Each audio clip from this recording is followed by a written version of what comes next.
Hello, everybody. Welcome to Sportsbet TV with me, Paul Alster, as we look forward to a great day's racing on Saturday down at Sandown Park. Not particularly outstanding racing elsewhere, it has to be admitted. So my sole focus is Sandown, and I've got one selection for you in the big betting race of the day, the Betfair Imperial Cup Handicap Hurdle. That's going to be off at 2:27. But before I go any further, of course, it's going to be the Cheltenham Festival next week. And I know that a lot of you have followed me from when we first started out here and had some terrific success, first of all, initially in the 2021 festival with a massive winner.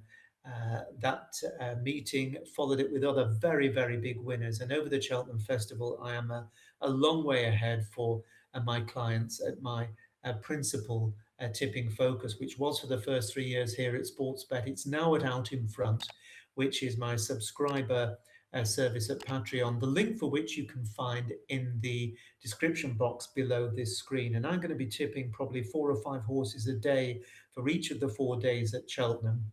I'm going to have a couple of selections here at Sportsbet as well each day. So if you're interested in following those and you're new to the service, do press the subscribe button. That's just below this screen. I'm always looking for horses at good prices. And as you know, at Cheltenham, I've got a record of coming up with some terrific winners at big prices, but also some very good placed horses at big prices, which are like proper, really tasty winners any other time of the year. When you're betting them each way at a fifth of the odds or even sometimes a quarter, you never know, at 33, 40, 50 to 1, even if they run into a place, you're making a very, very handsome profit. So that's to come next week. The first bulletin will be around lunchtime on Monday. Look out for that with tips for Tuesday and Wednesday at Cheltenham. My one selection for Saturday is in the Imperial Cup. It's the 2:27 at Sandown. We know that Knickerbocker Glory is a non-runner, Dan Skelton. That means that his stable companion is going to get a run, and that is brace for landing. And I'm sure there's going to be 1 or 2 people wondering if it is purely coincidence that it's Knickerbocker Glory that has come out in order to give the heavily backed horse that was the first reserve a run in the race. Who knows what the story is, but of course Dan Skelton has to decide whether his horses are fit and well to run, and he obviously feels that Knickerbocker Glory, for whatever reason, isn't up to it this time. Well, this, as ever, is a hotly contested race, and it features the remarkable Go Dante for Ollie Murphy, a horse who's won the Imperial Cup for the last 2 years. In fact, he's 3 from 3 over the course in distance, because he also won at Sandown in December off a £2 lower mark. He did pull up last time in the William Hill Trophy at Newbury in that very, very bad ground, and he's since had a breathing operation, so clearly all wasn't well with him that day. If the breathing op has done the trick, then he's handicapped to go very close to defending his crown, with ground conditions likely to be suitable. Ollie Murphy also runs the joint top weight Fingal Bridge, who stays well, but I think he probably want a bit of rain, which isn't forecast if he's going to enhance his prospects. Mondo Man for Gary and Josh Moore is the early clear favourite. Around 3 to 1, 100 to 30. It looks a skinny price on what he's actually achieved thus far over Timber. He is a good horse on the flat, rated 105, but in my view, thus far, and it might change, he hasn't shown a great deal of bottle over hurdles, despite having lots of ability. Now, he did win by 33 lengths in an egg and spoon race, a poor maiden hurdle at Plumpton last time, but to be honest, that didn't tell us very much more than the horse is fit and well. He is potentially very well handicapped if he puts it all together, but I'm not convinced a rough and tumble race like this is his bag. Reckless Eric for John Joe and AJ O'Neill has a really good chance at the weights.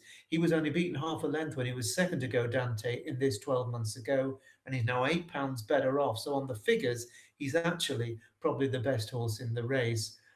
He was a decent 6th in the William Hill hurdle at Newbury, in which Go Dante pulled up. The ground was really, really testing when Tutti Quanti won that day. I think he's a horse that you really have to fear. The O'Neills also run Were Red and Blue, who was second at Kempton last time, but I think he's got quite a lot on his plate. Now, Paul Nicholls has won this twice in the last 6 years, and he's got a couple of good chances, courtesy first of the recent Scottish County Hurdle runner-up, Affordil, and the previous course and distance winner Nada Ran. Now, although Affadil is a shorter price, I wouldn't be surprised to see Nardaran go well because he's shown his liking for this track and he'll be sharper for a recent fifth on the flat behind none other than Constitution Hill at Southwell.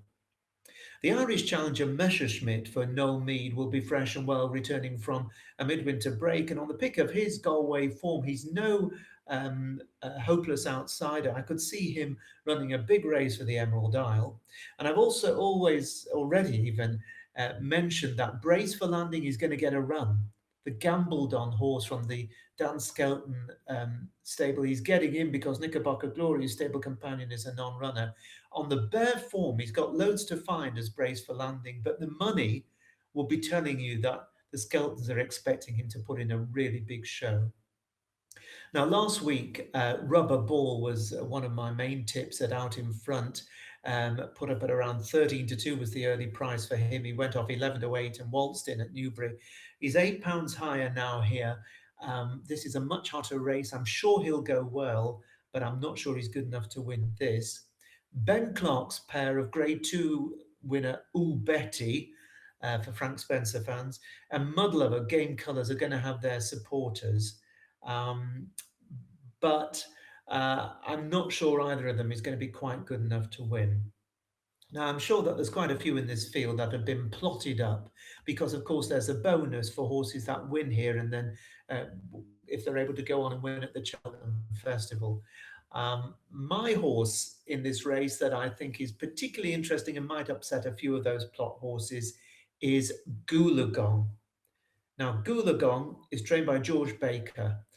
And this horse is a 25-1 shot each way for 6 places at the time of this recording with Sky Bet, Paddy Power and Bet365. Now, he's an interesting horse because he's unexposed over hurdles, but he absolutely tanked away with a fair Kempton 2-mile handicap hurdle last time. He's gone up £10 for that, but he won with a huge amount in hand. So I'm not overly worried about that rise. Indeed, without that rise, he probably wouldn't have got into this race.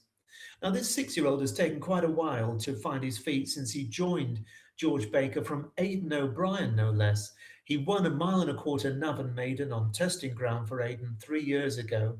Then he rather lost his way and was sold. Won an earlier race over hurdles. He's just starting to put everything together, this horse. And I think that he's going to go really well. I'm backing 2 in the race, one of which I'm highlighting at bigger odds over at Out in Front. But 25-1 each way, Goolagong, I think he's going to run really well. And I'm sure Tom Cannon is going to give him a good ride. And if he's there going to the last, I think that flat speed might just help his cause. Do remember that I'm going to have my selections for you for next week's Cheltenham Festivals, days 1 and 2, with you around lunchtime on Monday, so look out for those. But for the time being, let's hope for a good run from Goolagong in the Imperial Cup at Sandown, and I hope you have a great weekend and get yourself stuck in the form book and start to really study ahead of Cheltenham next week. Bye for now.